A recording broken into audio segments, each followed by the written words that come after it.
কলিযুগ পাবন অবতার শ্রী শ্রীকৃষ্ণ চৈতন্য মহাপ্রভু পতিত পাবন পতিত উদ্ধারণ দয়াল নিতাই চাঁদের মহা অনুকম্পায় রাধা মাধবের অহৈতুকী করুণায়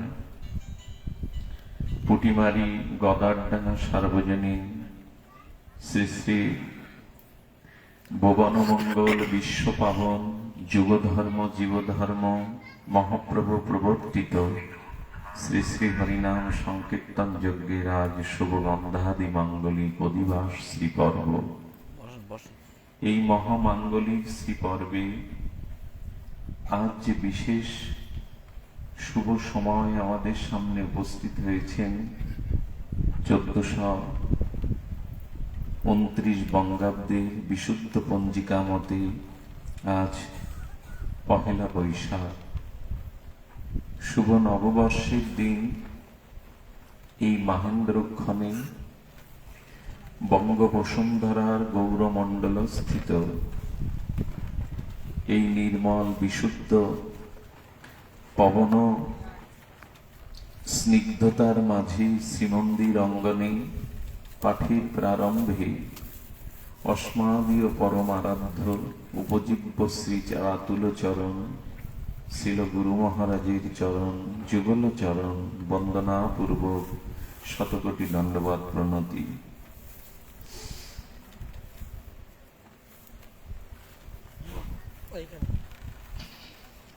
ও আজকে সমাগত বৈষ্ণব অনুরাগী মহাপ্রভুর প্রিয় অনুরাগ পূর্ণ সুধী সজ্জন অনুরাগী বৈষ্ণব মণ্ডলী শ্রদ্ধা কল্যাণিয়া মাতৃমণ্ডলী আজ এই শুভ নাম যজ্ঞের গন্ধাদি অধিবাসীর ভাগবত শ্রী পর্বে আজ নববর্ষের এই শুভ মহেন্দ্রক্ষণে আপনাদের সকলের চরণে বিনম্র সশ্রদ্ধ ধন্যবাদ প্রণতি।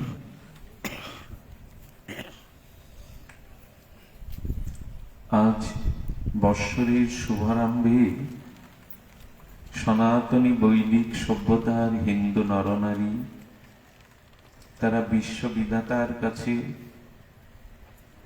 অপরের এবং নিজের সর্বাঙ্গীন মঙ্গল কামনায় তারা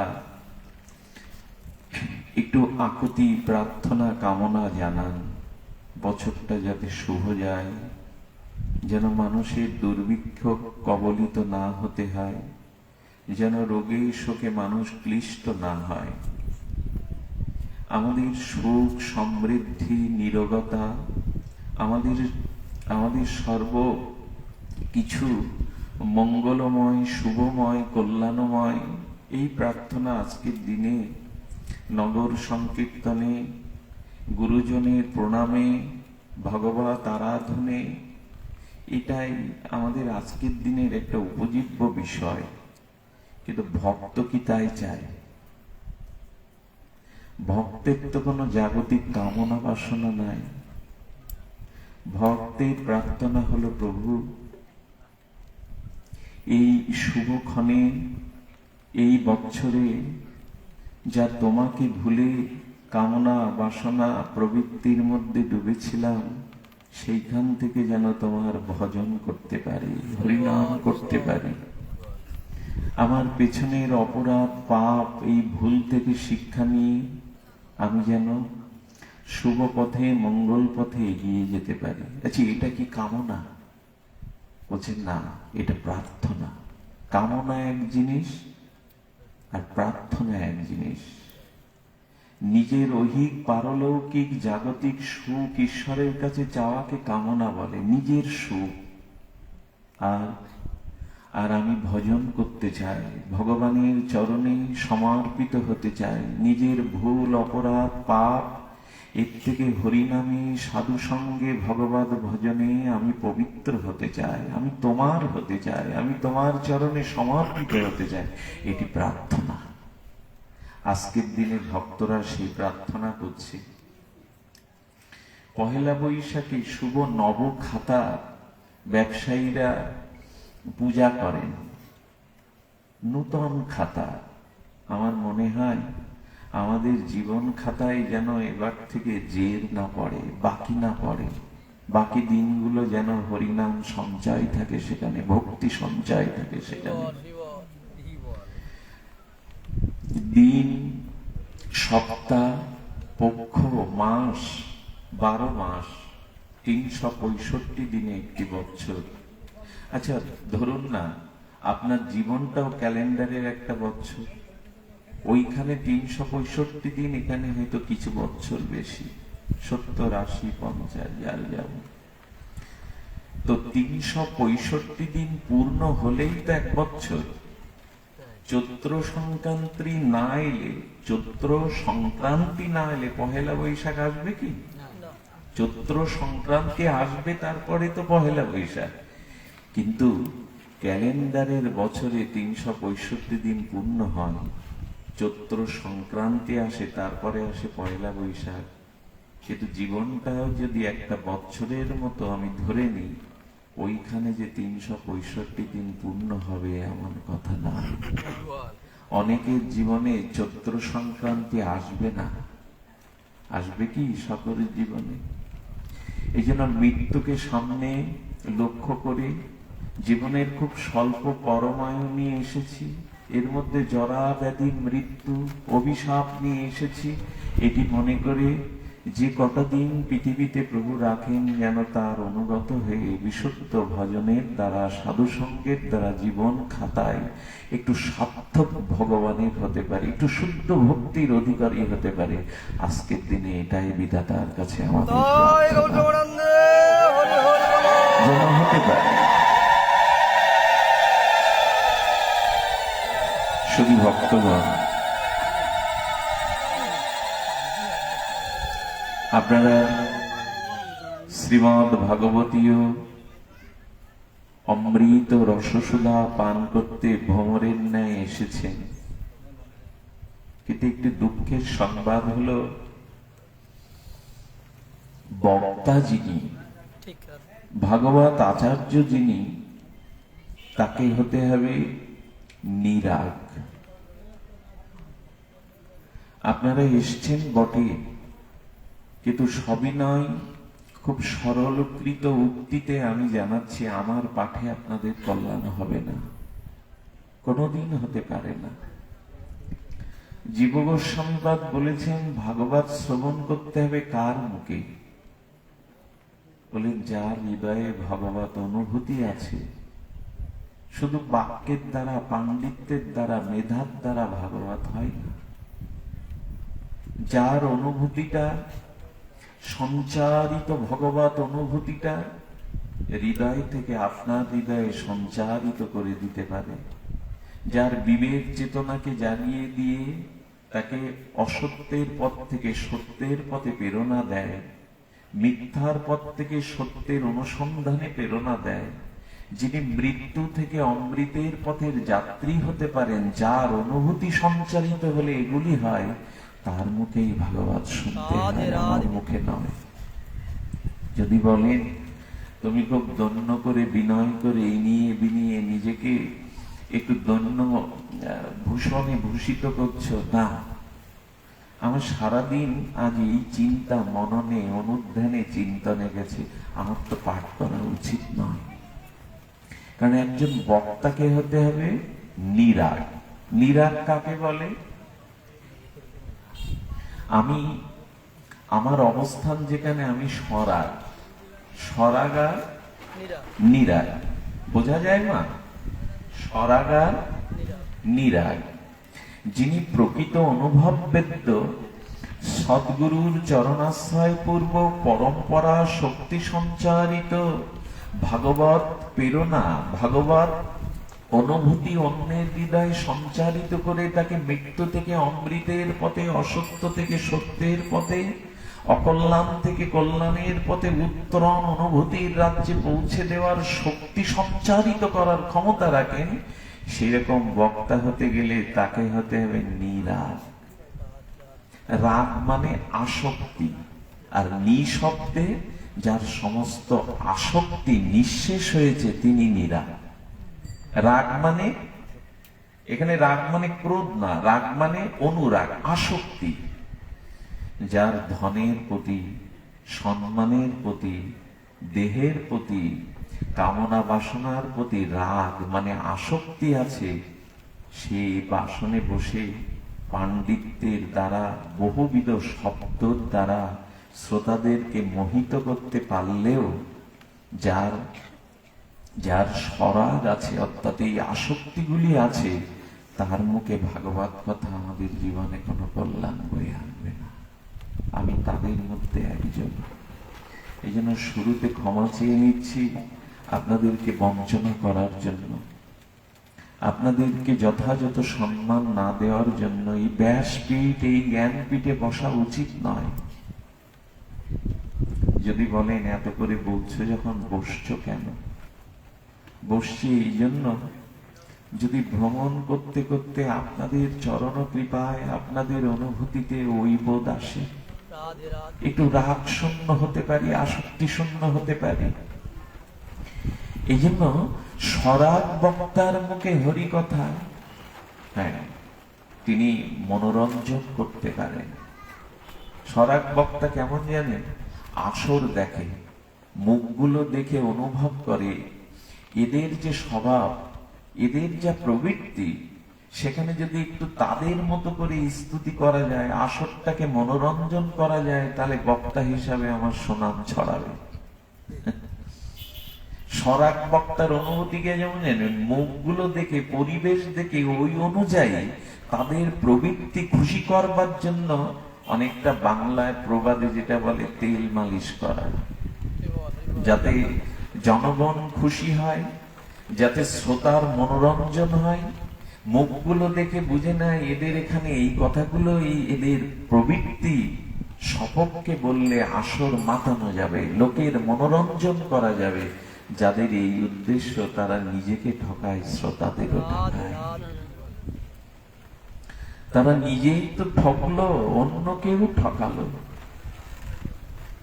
এই জন্য বলছেন সরাগ বক্তার দ্বারা আমাদের আত্মশোধন, আত্মকল্যাণ হবে না। কেন হবে না জানেন? উপনিষদ মন্ত্রে বলে দিয়েছে, নায়াত্মা বলহীনেন লভ্য ন মেধয়ান বহুন শ্রুতেন। ঋষির অনুভব বেদ্য অপরোক্ষ অনুভূতির দ্বারা বলছেন, নায়াত্মা বলহীনেন লভ্য। তার মানে বলহীন ব্যক্তি এই ভাগবতের তত্ত্বের, অনুভূতির, প্রেম ভক্তির অধিকারী না। কি বললাম মা? বলহীন ব্যক্তির পক্ষে প্রেম ভক্তি লাভ করা।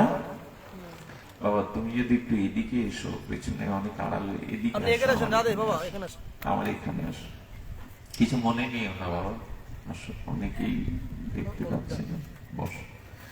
কি বললাম তাহলে? নায়াত্মা না, আত্মতত্ত্ব উপলব্ধি তার হবে না যিনি বলহীন। এর ব্যাখ্যা করেছেন, যার অর্থবল আছে, যার লোকবল আছে, যার জনবল আছে, জনপ্রতিনিধি তাকে মানে।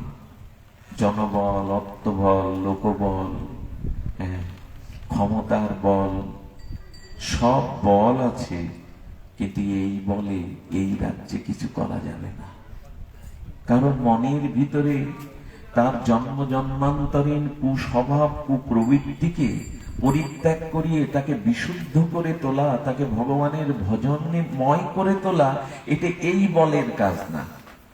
অর্থবল, জনবল, লোকবল, ক্ষমতার বলে এই জগতে অনেক কিছু জয় করা যায়, কিন্তু ভগবত ভক্তি জয় করা যায় না। তাই ঋষি বলছেন বল দরকার। কোন বল? চিৎ বল। শ্রী গুরু কৃপালব্ধ, শ্রী রাধারানীর চরণাশ্রিত ভজনের দ্বারা যে চিৎ শক্তি, আত্মবল, এই আত্মবল যার আছে, এই ভক্তি সেই অধিকারী, না হলে কেউ অধিকারী নয়। গায়ের বলের কাজ না তো, অর্থ বলের কাজ না তো, এটা লোকবলের দ্বারা তো হবে না। নায়াত্মা বলহীনেন লভ্য, যার চিৎ বল আছে। চিৎ মানে যার সৎ চিৎ আনন্দের কিছুটা স্ফুরণ আছে। এই বল বলিয়ান আমি নই, এই বলের বলিয়ান ছিলেন পরমহংস কুলতিলক ভাগবত আচার্য শ্রীপাদ সুখদেব গোস্বামী। তাহলে একটা অভিশপ্ত মানুষকে 7 দিনেই গোবিন্দ চরণে পৌঁছে দেওয়ার ক্ষমতা কারো আছে জগতে? পরীক্ষিত মহারাজকে 7 দিনেই দুর্লভ গোবিন্দ চরণে পৌঁছে দিলেন। তার ব্রহ্মরন্ধ্র ফেটে দুর্লভ গোবিন্দ চরণে প্রেম ভক্তি পেয়ে গেল 7 দিনে। কিরকম বল তাহলে? অভিশপ্ত পরীক্ষিত বসে বসে কি করলেন? দান করলেন না? জপ করেননি, দান করেননি, সাধ্যায় করেননি, যজ্ঞ করেননি, জপ ধ্যান কিছুই করেননি। কানটা খাড়া করে শুধু পরীক্ষিতের কানটা উৎকর্ণ হয়ে তিনি ছিল সুখদেব গোস্বামীর মুখনির্গলিত অমৃত অনুভব বেদ্য ভাগবত কথা শ্রবণ করে তার ব্রহ্মানন্দ। কতটা ক্ষমতা তার!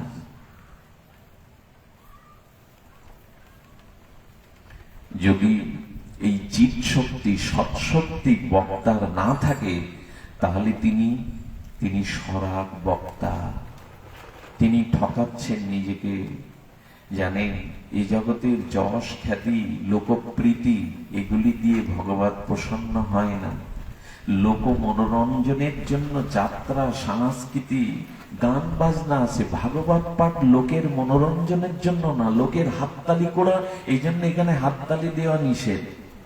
এইখানে হাততালি না, এখানে কেউ কেউ মাঝে উলধ্বনি, শঙ্করধ্বনি বা হরিধ্বনি দিয়ে বসে। হাততালি তো নয়, কারণ এইখানে লোকের মনোরঞ্জনের জন্য নয়, এটা সাংস্কৃতিক পরিমণ্ডলের কোন অনুষ্ঠানমালা নয়। ভাগবতে হয় ভক্তি।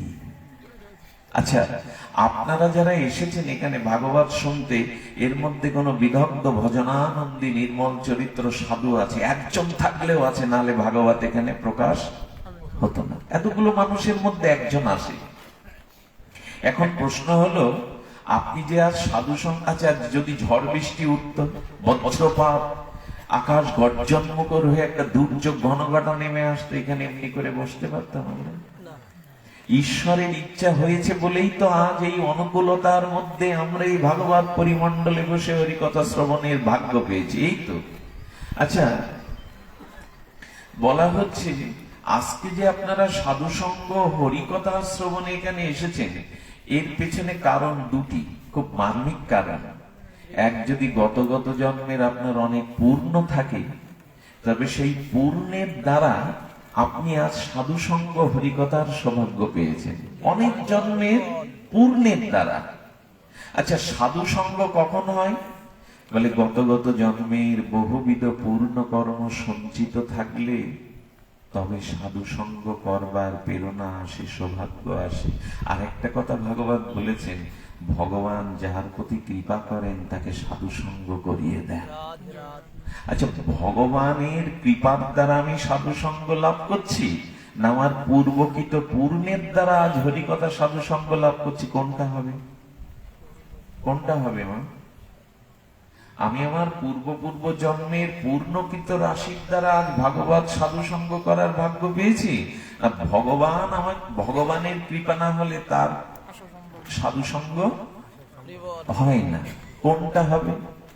ভাগবত বলে দিয়েছেন, যদি আপনি আপনার স্বইচ্ছায় কোন ভাগবত আসরে সাধু সঙ্গে যান, তাহলে জানতে হবে এটা আপনার পূর্ব জন্মের পূর্ণকৃত কারণে আপনি নিজে উদ্যোগী হয়ে আজ এখানে আসতে পেরেছেন। আর যদি সাধু আপনার কাছে উপযাজক হয়ে যায়, কোন মহৎ বৈষ্ণব আপনার দুয়ারে উপযাজক হয়ে আসে, জানবেন ভগবান কৃপা করে তাকে পাঠিয়েছেন। ভগবান কৃপা করে তাকে আমার কাছে পাঠিয়েছেন। ভগবত কৃপা না হলে সাধু কৃত হয় না, সঙ্গ হয় না। তো আজ ভগবান কৃপা করে আমাকে, আমাদেরকে আপনাদের কাছে পাঠিয়েছেন, আর আপনাদের বহুবিধ পূর্ণ সঞ্চিত কর্মের দ্বারা আজ এখানে সাধু সঙ্গ প্রাপ্ত হচ্ছেন। কিন্তু দুর্ভাগ্য, আমি অনুভূতি দেওয়ার মতো আমার ভজন অনুভূতি শ্রী গুরু কৃপা ভজন মহিমা নাই। বক্তা কে হতে হবে নিরা, লোকপ্রীতি, নিজের সম্মান, অর্থের প্রতি আসক্তি, বড় বড় পদমর্যাদার প্রতি চারিদিকে আমার নামই ছড়াবে, আকাশে বাতাসে কেবল আমার নাম ধ্বনিত হবে না। বক্তাকে হতে হবে নিরাগ। নিরাগ মানে এই দেহ, সংসার, বিষয়, সম্মান, কোন কিছুর প্রতি, নাম প্রচারের প্রতি যার বিন্দুমাত্র আসক্তি নাই, তিনি হবেন নিরাগ বক্তা। তো এটি আমাদের ভাগ্যে আসলে হয়েছে কি, এতদিন ধরে হরি কথা, এতদিন ধরে হরি নাম, এত তীর্থযাত্রা, এত নাম যজ্ঞ, এত দান যজ্ঞ, এত কিছু করলাম, কই কিছু তো হলো না। আমার কথা বলছি। আচ্ছা, বলা হয়েছে, কি বলা হয়েছে? সাধু সঙ্গ, সাধু সঙ্গ সর্বশাস্ত্রে কয়, লব মাত্র সাধু সঙ্গে সর্বসিদ্ধি। সর্বসিদ্ধি কাকে বলে? প্রথমে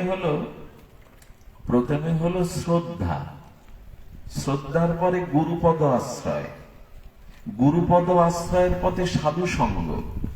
এটা কিন্তু সিঁড়ি, সর্বসিদ্ধির সিঁড়ি এটা। প্রথমে শ্রদ্ধা, আদৌ শ্রদ্ধা, তারপরে সদ্গুরু চরণাশ্রয়, তারপরে সাধু সঙ্গ, তারপরে ভজন ক্রিয়া, তারপরে জন্ম জন্মান্তরের অনর্থ নিবৃত্তি, তারপরে ভজনে নিষ্ঠা, তারপরে রুচি, তারপরে আসক্তি, তারপরে ভাব, তারপরে ভক্তি, তারপরে প্রেম।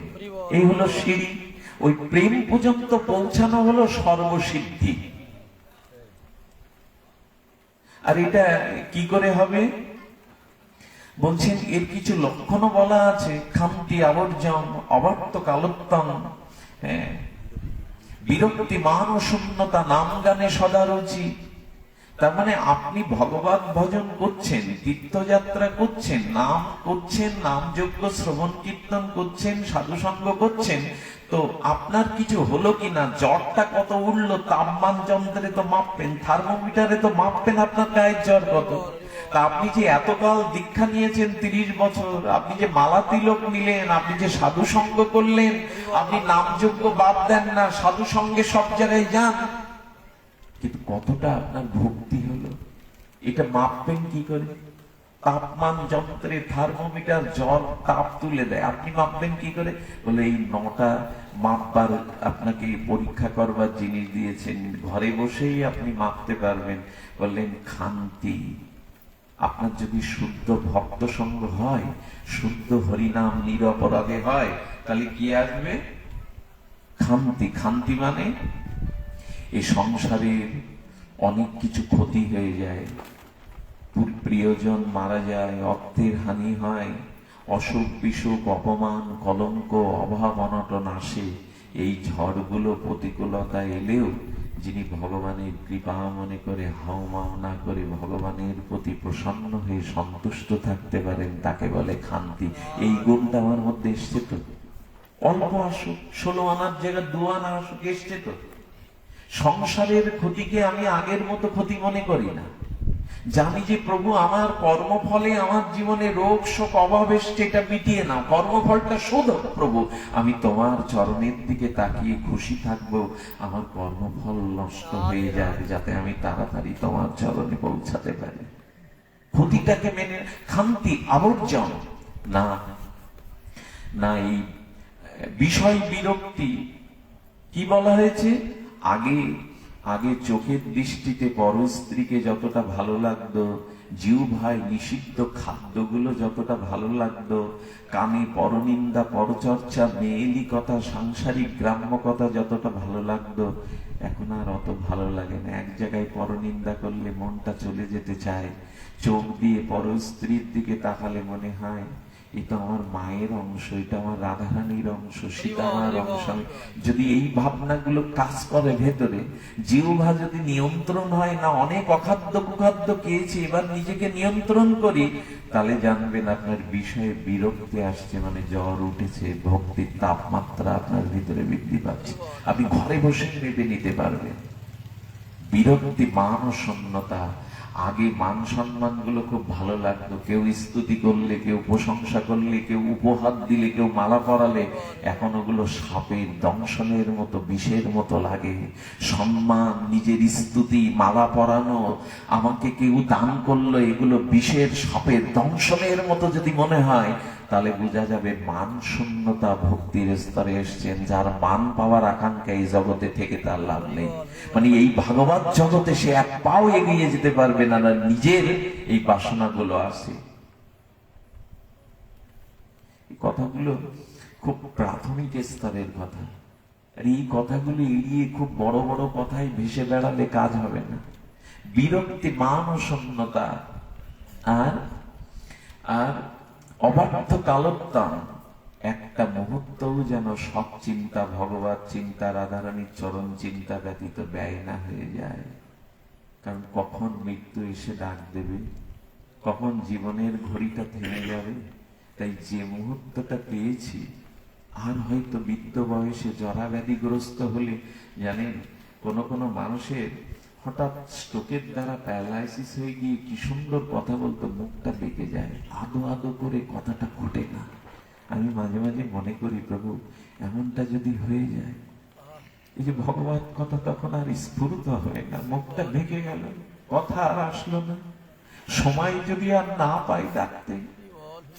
এই জন্য বলছেন অবাধ্য কালোত্তম, কোন সময়কে ব্যর্থ হতে দিও না। এই জীবনে স্বাস্থ্য হারালে, সম্পদ হারালে, স্ত্রী হারালে সব পাবে, সময় হারিয়ে ফেললে আর পাবে না। সময়কে মূল্যায়ন করে, এই জীবনে সব থেকে মূল্যবান হলো সময়। যদিও এখানে এই কথা উল্লেখ করা উচিত নয়, তবে লালনের একটা কথা খুব মূল্যবান, সময় গেলে, কি অদ্ভুত কথা বলে দিয়েছেন লালনের অনুভূতিতে, সময়টা চলে গেলে আর পাবে না। আগামীকাল যদি এরকম ভাগবত হয়, আমি যে আসতে পারবো, আপনাদের সঙ্গ পাবো, এই তো বলতে পারবো না। পৃথিবীতে পলকে প্রলয় হয়ে যায়, আর আমার মতো রক্ত মাংসের অভিশপ্ত মানুষ যে কোনো মানুষে পড়ে যেতে পারে। এই জন্য একটা কালও, একটা ক্ষণও যে ব্যর্থ হতে দিতে চায় না। যদি মন এরকম জায়গায় যায়, টিভি দেখতে ভালো না লাগে, গল্প গুজব করতে ভালো না লাগে, তাসের আড্ডায় না যেতে ভালো না লাগে, রিমোট টিপে ঘন্টার পর ঘন্টা টিভির সামনে ভালো না লাগে, যদি মনে হয় একটু গ্রন্থ নিয়ে বসি, একটু হরিনামের মালাটা নিয়ে বসি, একটু হরি, এই যে সময়টা কাজে লাগানো, অবাধ্য কালোত্তম, কোন সময়কে সে ব্যর্থ যেন, তখনই বোঝা যাবে আপনার ভাগবত শ্রবণ করে, এতদিন হরিনামে গিয়ে, এতদিন দীক্ষা শিক্ষা নিয়ে আপনি এক পায়ে গিয়েছে। বিরক্তি, মান্য শূন্যতা, নাম গানে সদা রুচি, যেন হরিনামে রুচি হয়। হরি কথা শুনতে গিয়ে হৃদয় পুলকিত হয়, গৌর কথা শুনতে গিয়ে হৃদয় দ্রবীভূত হয়, যেন হরি বলতে, গৌর বলতে নয়নের কোণে একটু জল ভরে আসে, যেন একটু রুচি হয়। হরি নামে তো রুচি হলো না, হরি কথা তো রুচি হলো না। সংসারের কোলাহল, কাম কামিনীর কথা যত ভালো লাগে, হরি কথা তো অত ভালো লাগে না। এই জন্য বলছি নাম গানে সদা রুচি, আসক্তিস্থ গুণখানে, তার মানে যেখানে হরি কথা হবে ওইটা আসক্তি এসে যাবে, হরি কথাতে প্রবল ক্ষুধা জাগবে, হরি কথা শুনতে গিয়ে জগৎ হারিয়ে যাবে। আমি কে, কেন এসেছি, কোথায় আমার সংসার, আমি কি জন, এই সব কিছু হারিয়ে যাবে। একে বলে আসক্তিস্থ গুণখানে। হরি কথা, হরি নামে, হরি গুণগানে, হরি লীলা কথাতে আমার যেন আসক্তি হয়। এটা হয়, হরি কথাতে সব ভুলে যাই তো, কে আমি, কোথা থেকে এসেছি, কোথায় কখন যাব না, এই জগৎ ভুল হয়ে যায়, তার নিজের পরিচয় ভুলা যায়। হরি কথা বোধ হয়ে, যেমন ভ্রমর গুলো গুঞ্জরিত রাগ রাগিনী আলাপ করতে করতে প্রস্ফুটিত গন্ধমণ্ডিত ফুলের মধ্যে বসে একবার মধুপান করতে করতে যেমন আর গুঞ্জন থাকে না, আর রাগ রাগিনী থাকে না, মধুপান করতে করতে বুধ হয়ে আছে, আর উঠতে চাইছে না ভ্রমর গুলি, তেমন হরি কথা কথা, মধুর রস পানে, অমৃত হরি কথা পানে যদি ভ্রমরের মতো এরকম ভূত হয়ে যাওয়া যায়, একে বলে হরি কথাতে আসক্তি। এরে বলে হরি কথাতে আসক্তি।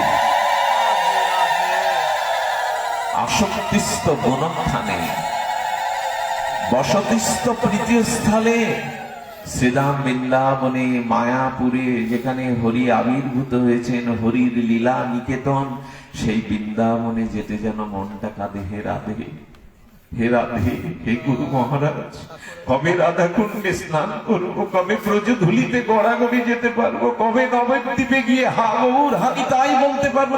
এরকম তিনি যেখানে এসেছেন, লীলা করেছেন, ওই স্থানের প্রতি থাকবে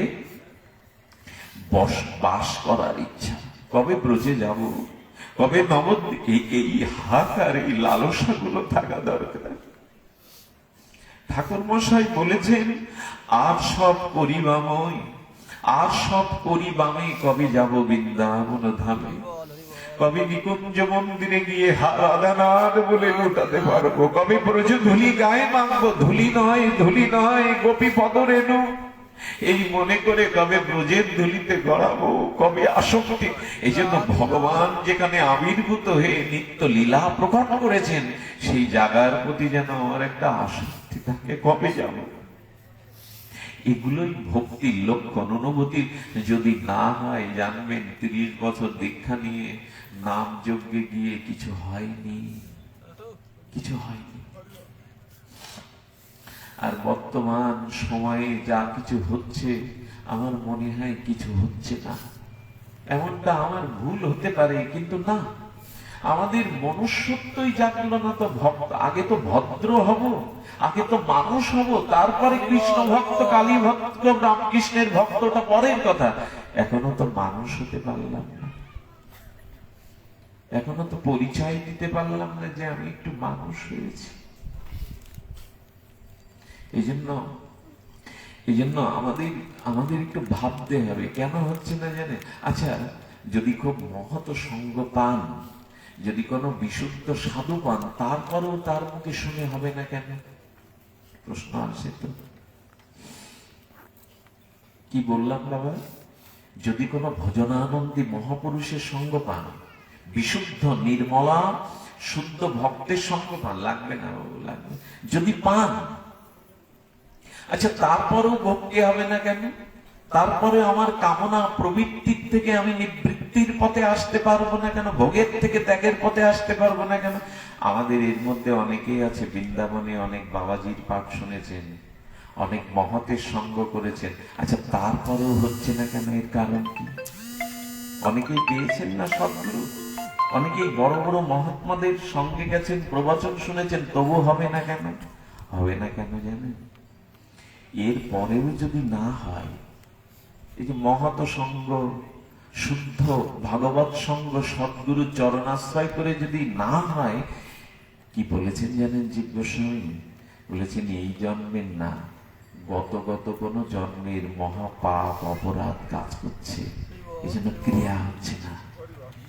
আমরা অনেকেই কিন্তু অনেক মহতের দর্শন পেয়েছি, অনেকেই এর মধ্যে ব্রজে গেছেন, ধামে গেছেন, মহতের মুখনির্গলিত হরিকথা শোনার ভাগ্যপ্রাপ্ত হয়েছেন, তবু হবে না কেন? এই যে বললে লবমাত্র সাধু সঙ্গে সব সিদ্ধি হয়, তাহলে আমার জীবনে কি একজনও সাধু সঙ্গ হয়নি? একজনও মহৎ মুখনির্গলিত হরিকথা শ্রবণের ভাগ্যপ্রাপ্ত হয়নি? যদি বলেন হয়েছি, তা হলো না কেন? হয়নি কেন জানেন? চুম্বক আছে আর লোহা আছে। চুম্বকের ধর্ম কি বাবা? লোহাকে আকর্ষণ করা। এই তো, যদি বলি এখনো হচ্ছে না কেন, তার কারণটা নেই। বলছেন চুম্বকও রাখা রয়েছে, লোহাও রাখা রয়েছে। চুম্বকের সধর্ম হলো লোহাকে আকর্ষণ করা, কিন্তু টানছে না। কারণ কি জানেন? চুম্বকের ক্ষমতাটা বর্তমান আছে, আবার লোহাও আছে, কিন্তু লোহার উপরে কেউ কিছু কাদার প্রলেপ দিয়ে গেছে। আচ্ছা, লোহার উপরে যদি কাদার প্রলেপ থাকে না, তাহলে চুম্বক তার আকর্ষণ ক্রিয়া করবে তো ওখানে বাবা? করবে। কাদাটা যদি লোহার উপরে বেশ করে প্রলেপ দিয়ে রাখেন, টানবে তো চুম্বক? বলবেন কি ওর ক্ষমতা নেই? তার মানে যদি সদ্গুরুদেব পেয়েও, শুদ্ধ সাধু সঙ্গ পেয়েও হৃদয়ের পরিবর্তন না হয়, যদি হরিনামে রুচি না হয়, চিত্ত শুদ্ধ না হয়, কামনা বাসনা না যায়, জানতে হবে গত গত জন্মের মহা অপরাধ এগুলি চিত্তে আক্রান্ত হয়ে আছে। আমার মাঝে মাঝে ওরকম মনে হয়, নাহলে আমি যেভাবে সাধু সঙ্গ পেয়েছি ছোটবেলা থেকে, বাবার হাত ধরে, মায়ের হাত ধরে আমার হওয়ার কথা ছিল, কিন্তু কি দুর্ধর্ম পূর্বজন্মে কোথায় কোন মহৎ অপরাধ দেয়ালের মতো, পাঁচিলের মতো বাধা দিয়ে আছে। আচ্ছা, এটা যাবে কি করে? এটা যাবে কি করে? কি করে যাবে জানেন? যদি যদি বহুদিন ধরে খুব নিরালায়, খুব রুচির সহিত ভগবানের এই হরিনাম দিতে পারেন, হরে কৃষ্ণ মহামন্ত্র যদি বহুদিন ধরে জপ করতে পারেন, তাহলে নামের দ্বারাই ওই সব অপরাধ গুলো পরিমার্জিত হয়ে তখন প্রকাশ হবে। মেঘটা সরে গেলেই চন্দ্রের চন্দ্রিমা জগতে উদ্ভাসিত হবে। মেঘ রয়েছে তো সামনে। আমরা অপরাধী জানেন, আমি আপনাদের বলে আপনাদের দলে মিশিয়ে নিচ্ছি নিজের দলে। আমি অপরাধী, কিন্তু আমরা অপরাধী কথাটা বললাম এই কারণে, আমাদের যেন হচ্ছে না। কোথায় যেন একটা অন্তরায়, কোথায় যেন একটা অপরাধের কালো মেঘ এসে দেখা দিয়েছে। এত কিছুর পরেও কেন কেন অনুরাগ হলো না, কেন প্রীতি হলো না? তার কারণ হলো এই জন্য মাঝে মাঝে মনে করি ভাগবতকে বিশ্রাম দিয়ে দেব। আর তো মানুষকে ঠকানো ঠিক হচ্ছে না, নিজেকে তৈরি করাটাই উচিত, নিজেকে গঠন করাটাই উচিত। কিন্তু না, কোথায় এক অজানা আকর্ষণে ভেসে বেড়াচ্ছি। এখন প্রয়োজন হলো চিত্ত শুদ্ধি হওয়ার জন্য, শুদ্ধ ভক্তি হওয়ার জন্য যা প্রয়োজন সেই পথেই যাওয়া। আস্তে আস্তে নিতাই শোনাচ্ছিল বৈষ্ণব পদ বাবাজি, যার গুরুদেব যেমন সেই শিষ্যের মধ্যে তেমন তেমন স্তরের ভাব জাগবে। গুরু যদি সমাপ্ত না হয়, গুরু যদি ভগবানের কৃপা প্রতিনিধি না হয়, গুরুদেবের যদি ভবসংসার তরাবার মতো তার ভগবত কৃপালব্ধ সামর্থ্য না থাকে, যার গুরুদেব যেমন সেই শিষ্যের মধ্যে তেমন তেমন ভাব প্রকাশ হয়। দৃষ্টান্ত কোথায়? আচ্ছা, লক্ষ্যহীরা ঠাকুর হরিদাসের চরিত্র হননের জন্য গেল তো বেনাপোল পাটবাড়ির গহীর অরণ্যের মধ্যে। বৈষ্ণব বিদ্বেষী রামচন্দ্র খা, জমিদার রাজা রামচন্দ্র খার প্রচরণায় পড়ে লক্ষ্যহীরার মতো সুন্দরী পতিতা ঠাকুর হরিদাসের চরিত্র হননের জন্য গেল। 3 দিন বাদে কি হলো? আচ্ছা, লক্ষ্যহীরার চুল কেমন ছিল জানো? কোকড়ানো। ওই বিলাসী চুলগুলো দেখে কত বিলাসী পুরুষ যে পথের ফকির হয়েছে শুধু চুলগুলো দেখে। হরিদাস কি বললো জানেন? এই দেখুন, যার গুরুদেব যেমন তার শিষ্যের মধ্যে, গুরুদেব যদি সদাচারী হয় শিষ্যের মধ্যে সদাচার আসবে। গুরুদেব যদি প্রসাদভোজী হয়, 20 বছর দীক্ষা নিয়েছে, যদি বলি বাবা ভগবানকে একটু ভোগ লাগিয়ে পাও, না বাবা এখনো হতে পারে। জানবেন ওই গুরুদেবের কাছেই গলদ আছে। গুরুদেব নিষ্ঠার সহিত কিছু পালন, প্রসাদকে বহুমানন করেনি বিদায় শিষ্যের মধ্যে আসেনি। বাবা যেমন যেমন সাপের বিষ, সেই সাপ দংশন করলে তো তাড়াতাড়ি বিষ মাথায় উঠবে। ঘোড়া সাপ দংশন করার পদ্মগৌর দংশন করা কি এক হবে না? যার গুরুদেব যেমন তার ভিতরে তৎভজন অনুভূতিও তেমন জাগবে। এই জন্য দীক্ষার আগে 10 বছর 20 বছর লাগুক, একটু চিন্তা ভাবনা করে সদ্গুরু ছাড়া দীক্ষা নেবেন না, না হলে কিন্তু সব মাঠে মারা যাবে। অঙ্কের প্রথমেই সূত্রে যদি ভুল হয় অঙ্ক মিলবে না, শেষে অঙ্ক ফল মিলবে না। সদ্গুরু জীবনে যদি ভুল হয়ে যায় সব শেষ।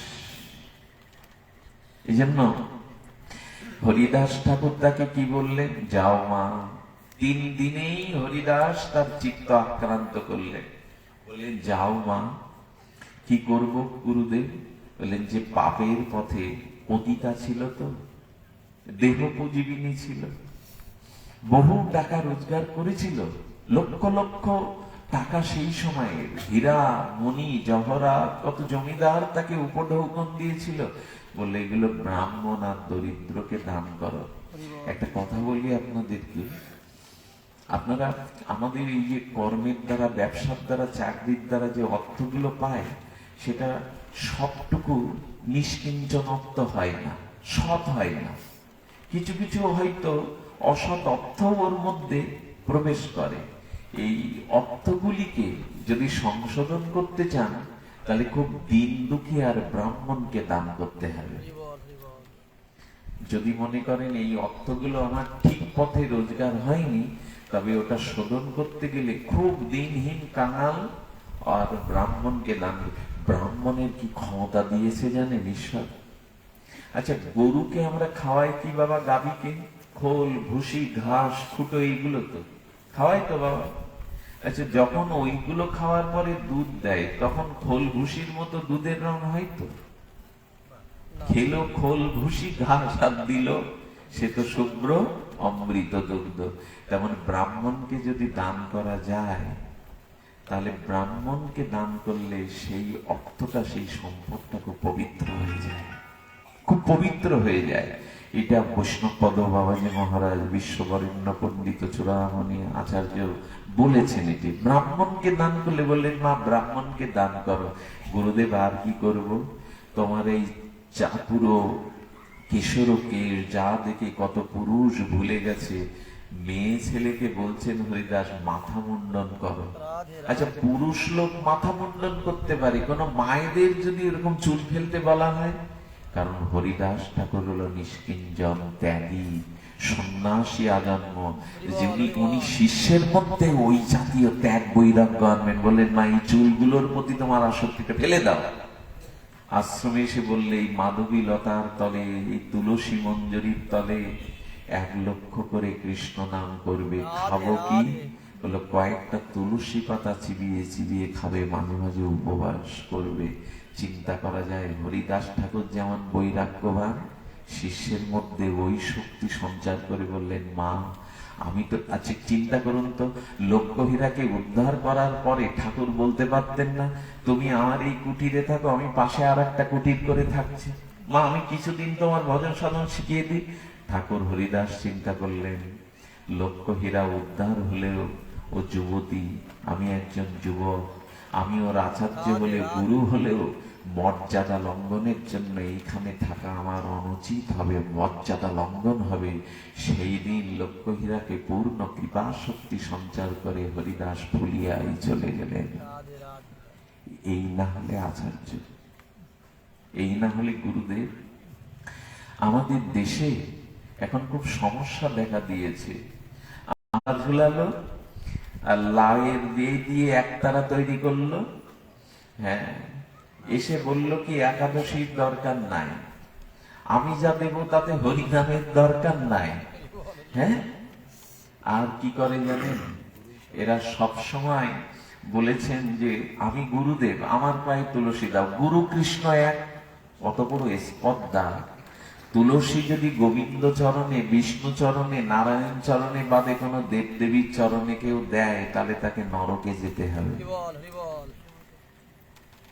দাদাজি বলেছেন, শ্রীপাদ পরম বৈষ্ণব চূড়ামণি রাধানন্দের গোবিন্দ দাদাজি, তুলসী তত্ত্ব একমাত্র কার জন্য? বিষ্ণু তত্ত্বের জন্য। নারায়ণ, হ্যাঁ, বিষ্ণু, কৃষ্ণ, গৌর হরি, নিত্যানন্দ, অদ্বৈত, এদের পায়ে তুলসী যদি কোনো দেবদেবীর পায়েও দেয়া হয়, তাহলে অবশ্যই তাকে নরকে যেতে হবে। আর একটা দিব্যি মানুষ হয়ে রক্ত মাংসের বলছে আমি তোমার গুরুদেব, আমি কৃষ্ণ, আমার পা ধোয়াও, আমাদের তুলসী মালা গঙ্গা জল দিয়ে পা ধোয়াও। এইসব চলে জানেন, আমাদের দেশে এইসব চলে। আর কিছু মনে করবেন না, এই সহজিয়ারা আউল বাউল দরবেশ, এদের যে রুচি, কোনো খাদ্যের বিচার নেই, কোনো একাদশী নেই, কোনো হরিনাম নেই, কোনো মালা তিলক নেই।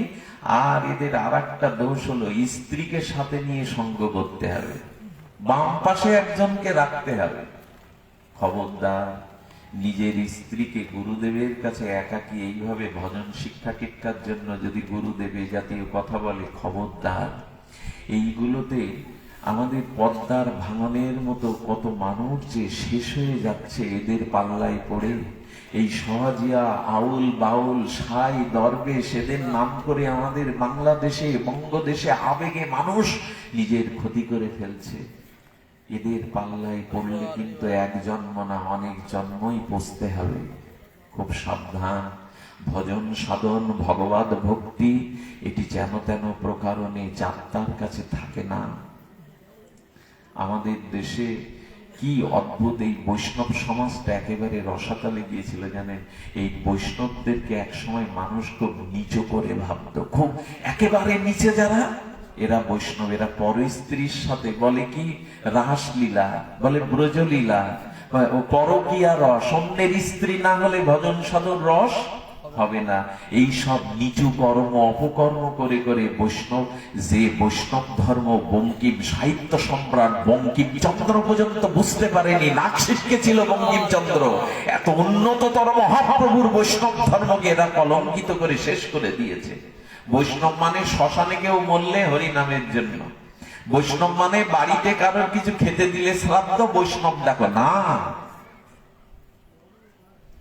কদর্য করে ফেলেছে বৈষ্ণবরা। সকা সখী মানিয়ে, রাসলীলা বানিয়ে, পরস্ত্রীর পরকিয়া, এই সব রসে সিক্ত হয়ে বৈষ্ণব ধর্মকে একেবারে কবরে পাঠিয়েছে। এদের থেকে সাবধান। মহাপ্রভু নিত্যানন্দ ভাগবতের অনুমোদিত, ব্রজের ভাবধারা এত উন্নত, এই বৈষ্ণব ধর্মকে যথাযথ চিনতে গেলে শুদ্ধ সদ্গুরুর আশ্রয় চাই, শুদ্ধ ভাগবতের নিরিখে ভজন চাই। বৈষ্ণব ধর্ম বঙ্কিমচন্দ্র পর্যন্ত বুঝতে পারেনি। এটি সহজে বোঝার জিনিস নয়। তাই এই আউল বাউল, সাই, দরবেশ, কর্তাভোজী, সহজিয়া, এই সব সম্প্রদায় থেকে নিজেকে মুক্ত করে বিশুদ্ধ মহাপ্রভুর চরণাশ্রয়, হরিনাম চরণাশ্রয়, সদ্গুরুর চরণাশ্রয় আমাদের একান্ত অপরিহার্য। আচ্ছা, যদি শুদ্ধ ভাগবতের মুখে, নিরাগ বক্তার মুখে শুদ্ধ ভাগবত শ্রবণ কীর্তন করতে পারেন, যদি শ্রবণ কীর্তনের ভাগ্য পান, তখন কি হবে জানেন বাবা? একটু বলতে হয়, এসব কথা বললে অনেকেই উঠে যাবে অথবা ঘুম পাবে। সঠিক তত্ত্ব কথা এখন মানুষ নিতে চায় না, তবু বলতে হবে। যদি সঠিক নিরাগ অনুভব বেদ্য ভজনানন্দীর মুখে আপনি ভাগবত শ্রবণের কৃপা পান, তাহলে কি হবে জানেন? যদি কৃপা পান, তখন আপনি সম্পদ আর বিপদকে চিনবেন। ভাগবত বলে দিয়েছেন, যদি আপনার শুদ্ধ অনুভূতি হয় সাধু সঙ্গ ভগবত ক্রিয়ার দ্বারা, তাহলে কি বুঝবেন আপনি? সম্পদ কোনটা আর বিপদ কোনটা। আমাকে একটু বলুন না আপনারা, এই জগতে সম্পদ কোনটা আর বিপদ কোনটা? ভাগবত বলে দিয়েছে এই জগতের সম্পদ, সম্পত্তি মহাপ্রভু বলে দিয়েছেন, নাহি মোর কৃষ্ণ প্রেমধন, দরিদ্র মোর জীবন। আমার দেহেন্দ্র বিতা হইল সব। মহাপ্রভু বলছেন ভগবত প্রেমটাই হলো সম্পত্তি। সম্পদ কোনটা মা? ভগবান চরণে, রাধারানীর চরণে বিশুদ্ধ প্রেম ভক্তিটাই হলো সম্পদ। এটাই তো সাধু সঙ্গ, হরিনাম, ভাগবত আশ্রয়। আর মহাপ্রভু এক বাক্যে বলে দিয়েছেন, প্রেমই হলো সম্পদ। সেই দরিদ্র, খুবই দরিদ্র, যার প্রেম ভক্তি নাই। বাবা, মূল্যায়ন কার করবো? প্রেম ভক্তির তো। প্রেম ভক্তি হলো সম্পদ। এই জন্য মৃত্যুর পরে খুচরো পয়সার খই ভাজা ছড়াই তো আপনাদের দিকে। কেউ মারা গেলে শ্মশানে যাওয়ার সময় ছড়াই তো। আগে 10-5 পয়সা ছিল, এখন 1 টাকা 8 আনা, এইগুলো ছড়ায়। আচ্ছা, পয়সা বা ধান, এই কৃষি প্রধান দেশে এই দুটোই তো প্রধান, ধান আর অর্থ। এটা অন্য সময় ছড়িয়ে গেলে মাথায় প্রণাম করে আবার তুলে রাখে, রাখেন না? পয়সাটা ছড়িয়ে গেলে, ধানটা ছড়িয়ে গেলে, আচ্ছা এই সময় ছড়ানো হবে কেন? ইচ্ছা করে কেন আমি ধান আর ওই পয়সা ছড়াবো? মোবাইল গুলো একটু বন্ধ রাখো। মহাপ্রভুর পূর্বে ভারতীয় আর্য ঋষিরা এর বিধান দিয়ে গেছেন। বলো, এসেছিলে ব্রহ্মার কাছ থেকে, ব্রহ্মা সৃষ্ট তুমি, এসেছিলে ব্রহ্মার কাছ থেকে, আশাটার নাম জন্ম। আর এখানের আয়ু ফুরিয়ে গেলে যেখান থেকে এসেছিলে ওইখানে যাওয়ার নাম হলো মৃত্যু। আশাটার নাম জন্ম, যাওয়াটার নাম মৃত্যু। তাই যদি হয় তাহলে একটি স্থান থেকে আরেকটি স্থানে যেতে গেলে একটু নদী থাকলে একটু গাড়ি ভাড়া দিতে হবে না বাবা? নদী পার হতে গেলে একটু যাতায়াতের খরচ দরকার। তো যিনি মারা গেলেন তাকে ভগবানের কাছে পৌঁছে দেওয়ার জন্য বৈকুণ্ঠ স্বর্গের জন্য পয়সা ছড়িয়ে এই পয়সা নিয়ে এসে পার হতে পারবে তো ওপারে? ওইগুলো ওই পারে চলবে তো? আচ্ছা, বাংলাদেশ টাকা যদি ইন্ডিয়ায় গিয়ে বলেন 2 টাকার খাবার দিন, একটা কাপড় দিন, দেবে আপনাকে বাংলা টাকা দিলে? তো ভাঙাতে হবে তো আপনাকে। এই জন্য বর্ডারে এইসব বসে রয়েছে। এই টাকা ওখানে অচল, ওইখানে তো ওইভাবে আপনার কাছ থেকে কেনা বেচা হবে কি? হবে না। তাহলে ওই পারে খুচরো পয়সা ধান কি করে আমাকে ভগবানের চরণে নিয়ে যাবে? এই জন্য ঋষিরা বলছেন ওইটা দেখিয়ে বলা হচ্ছে যাওয়ার বেলায় কিছু সম্পদ সাথে নিয়ে যেও, নাহলে পার হতে পারবে না। ওই পর্যন্ত পৌঁছে ট্রেনের টিকিটটা যে পর্যন্ত কাটা, চেকার ওইখানে নামিয়ে দেবে, শেষ পর্যন্ত যেতে দেবে না যেখানে যেতে চাও। টিকিটটা যে পর্যন্ত কাটা। তো তুমি শেষের দিনে কিছু সম্বল নিয়েছো তো?